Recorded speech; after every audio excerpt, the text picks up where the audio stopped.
அனைவருக்கும் வணக்கம். ஹர ஹர மகாதேவ், ஜெய் மகா காளி.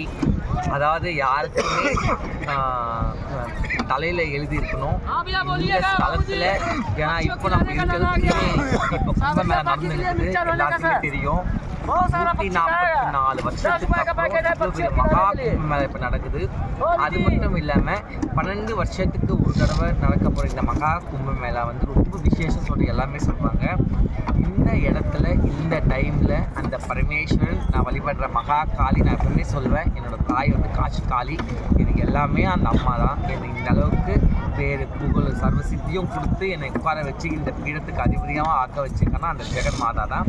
எதனால் இது சொல்கிறேன்னா, இப்போ நம்ம இருக்குது இந்த திருவேணியில் சங்கம் வச்சுருக்கிறோம். இப்போ தான் நம்ம கிளம்புறோம். அதாவது யமுனா நதிக்கரையிலேருந்து நம்ம வந்து திருவேணிக்கு போகிறோம். போய் இன்றைக்கி ஸ்நானம் பண்ணிவிட்டு பின்ன தர்ப்பணம், அதாவது தர்ப்பணத்துக்கெல்லாம் மகா தர்ப்பணம் வந்து இங்கே கொடுக்குற, காசியில் கொடுக்குற, இந்த கயாவில் கொடுக்குற, இங்கே திருவேணியில் கொடுக்குற அந்த தர்ப்பணத்துக்கு இணை எதுவுமே கிடையாது. ஏன்னா முக்தி, யாரெல்லாம் வந்து சாபங்கள், தோஷங்கள், கண்டங்கள், என்னென்ன வாழ்க்கையில் எல்லாமே வந்து பிடிச்சு இருக்கிறாங்களோ அதெல்லாம் ஒரே டைமில் ரிலீஃப் ஆகணும்னு நினச்சா இந்த திருவேணியில் வந்து நம்ம வந்து இந்த பிண்ட தர்ப்பணத்தை கொடுக்கும் பொழுது சகல விதமான தோஷங்கள், அது மட்டும் இல்லாமல் நம்மளுடைய 27 வம்சாவளியில் இருக்கிற முன்னோர்களுக்கு நம்ம வந்து முக்தி தரும்னு சொல்லிட்டு ஐதீகம்.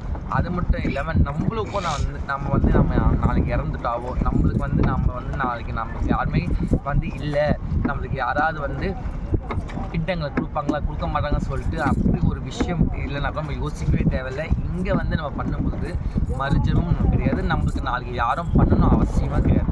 அப்பேற்பட்ட ஸ்தலம் நம்ம இப்போ வந்திருக்கோம் திருவேணியில். இந்த கும்பமேளால நம்ம வந்து இன்றைக்கி வந்து திருவேணிக்கு போயின்னு இருக்கோம். ஜெய் மகா காளி, ஹர ஹர மகாதேவ்.